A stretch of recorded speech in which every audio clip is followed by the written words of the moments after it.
Salam konsumen menggugat, menggugat, menggugat. Ketemu lagi dengan channel hebat konsumen menggugat. Channel yang memberikan solusi dan tip penyelesaian sengketa keperdataan antara pelaku usaha dengan konsumen.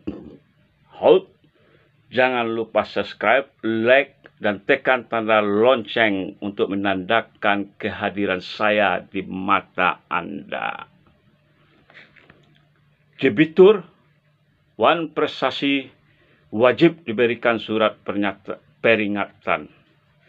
Debitur yang wan prestasi wajib diberikan surat peringatan atau yang dinamakan surat somasi atau yang dinamakan SP1, surat peringatan 1, surat peringatan 2 dan 3. Memang banyak yang terjadi, terutama dalam perusahaan pembiayaan ketika kredit debitur atau konsumen menunggak angsuran setiap bulan, tampak di SP1 atau SP2 kendaraan langsung ditarik oleh pihak ketiga yang kita namakan debt collector yang bekerja untuk kepentingan perusahaan pembiayaan. Ini kesalahan awal yang dilakukan oleh pihak perusahaan pembiayaan.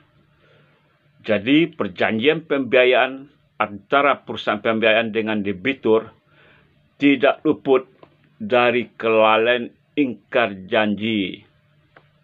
Pasti terjadi.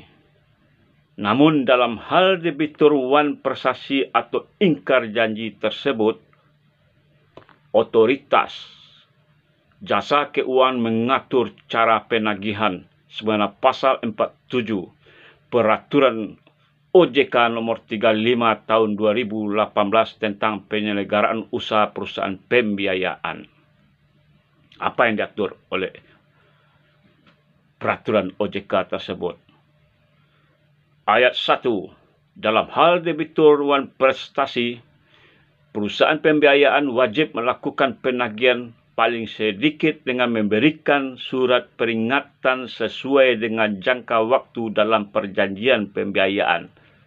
Surat peringatan ini adalah surat somasi. Ayat 2. Surat peringatan sebagaimana dimaksud ayat 1 wajib paling sedikit memuat informasi mengenai A. Jumlah hari keterlambatan pembayaran, B. Outstanding pokok terutang, C. Bunga yang terutang, D. Denda yang terutang. Dan hal ini dari pengalaman saya dalam penyelesaian sengketa konsumen sejak tahun 2001 atau 10 tahun di Badan Penyelesaian Sengketa Konsumen Kota Padang, memang sering terjadi. Ada juga pihak pelaku usaha jasa keuangan atau perusahaan pembiayaan yang tidak memberikan surat somasi tapi langsung main sikat kendaraan konsumen. Padahal maksud dan tujuan dari pasal-pasal tersebut, perusahaan pembiayaan yang dilarang untuk melakukan eksekusi objek jaminan fidusia tampak terlebih dahulu memberikan surat peringatan yang kita kenal, ya, SP1 sampai SP3 seperti yang saya sebutkan tersebut di sebelumnya. Hal ini juga selaras dengan pasal 1238 Kitab Undang-Undang Hukum Perdata yang mengatakan si berutang adalah lalai apabila ia dengan surat perintah atau dengan sebuah akta sejenis itu telah dinyatakan lalai, atau demi peringatannya sendiri ialah jika ini menetapkan bahawa si berutang harus dianggap lalai dengan lewatnya waktu yang ditentukan. Kemudian ditegaskan dalam pasal 1243 Kitab Undang-Undang Hukum Perdata bahwa tuntutan atas wan prestasi suatu perjanjian hanya dapat dilakukan apabila si berutang telah diberi peringatan bahwa ia melalaikan kewajibannya. Peringatan ini disampaikan secara tertulis. Selama ini kita kenal dengan somasi, ya somasi SP1 atau surat peringatan. Jadi somasi atau surat peringatan dari kreditur kepada debitur untuk melaksanakan prestasi. Maka dari itu OJK dalam pasal 48 ayat 4 nomor 35 tahun 2018 tentang penyelenggaraan usaha perusahaan pembiayaan mewanti-wanti perusahaan pembiayaan yang juga diberi kewenangan untuk dapat melakukan kerjasama dengan pihak lain untuk melakukan fungsi penagihan kepada debitur.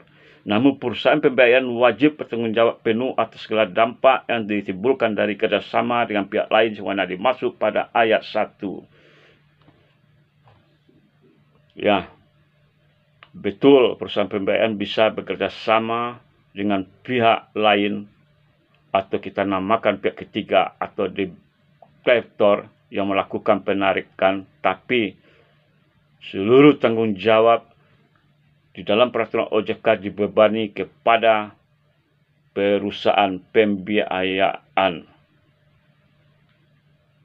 Dan lebih globalnya, pasal 50 ayat 2 peraturan OJK ini, di mana perusahaan pembiayaan yang melakukan eksekusi anggunan sebagaimana dimaksud pada ayat 1 wajib dilaksanakan sesuai dengan ketentuan peraturan perundangan yang mengatur masing-masing anggunan.